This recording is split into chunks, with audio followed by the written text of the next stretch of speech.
Okay, in this video, I'll be talking a bit about Chaucer's own life. We discussed some of the context of Ricardian England last week with Sir Gawain, so we'll just apply that knowledge over to this text.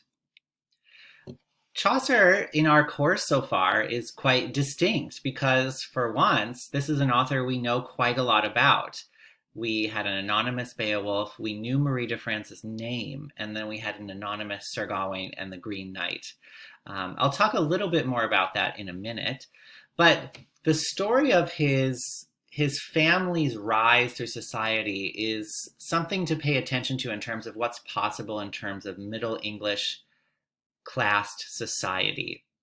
So we know that his great grandfather was an artisanal tavern keeper. So thinking again of those stereotypical three estates, it's more in the peasant class. His great grandfather's son became apprenticed to a shoemaker, and the shoemaker went by something like Le Chaussier or Le Chaucer, and to honor that apprenticeship, the grandfather took the last name Chaucer. So this is where Chaucer's last name actually comes from. The son of the grandfather became a vintner or an importer of wine. And now this is actually happening around the same time as the Black Plague in England and in Europe, of course. So during this time, of course, a lot of people die and a lot of positions open up in society because there are a lot fewer people around. And Chaucer's father was able to make this work to his advantage, and he soon became a vintner or an importer of wine to the king, which was a very prestigious position in comparison to what his own father and grandfather had done. So riding this wave of kind of pandemic-based promotion that Geoffrey Chaucer's father had experienced, he is able to be placed at a very young age in numerous royal court societies as a page, and he can continue kind of climbing this courtly society throughout his life. Once he's an adult, he holds numerous governmental positions. He's a diplomat to the continent of Europe. He's the comptroller of customs, a kind of bureaucratic appointee figure.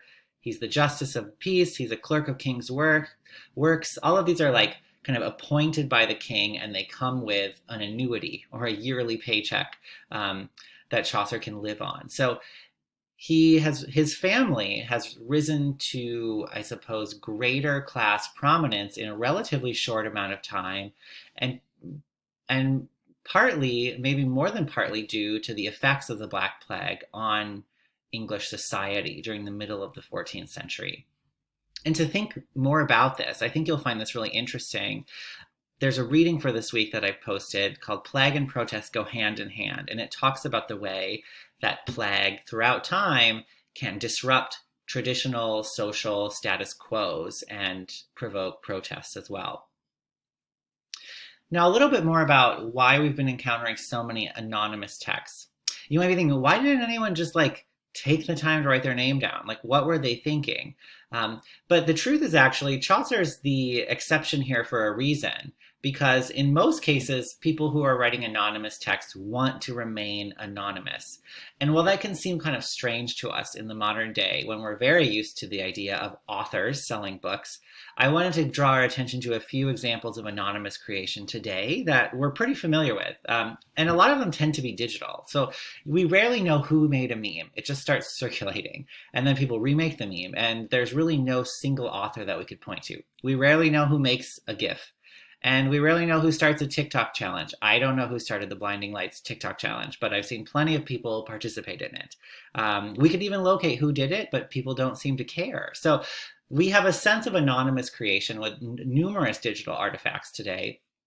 In addition to anonymous creation, we also have a lot of collaborative creation in our media, such as films, movies, and television, where we could point to a team of writers, directors, producers, etc., who work on it, but we rarely have a single name attached to a film or to a movie, unless it's a very specific type of film or movie. So we actually do have examples in which anonymous or collaborative creation is a part of our current life. And I think that's the kind of model we want to apply to anonymous texts in the Middle Ages, in which authorship is purposefully effaced or withheld.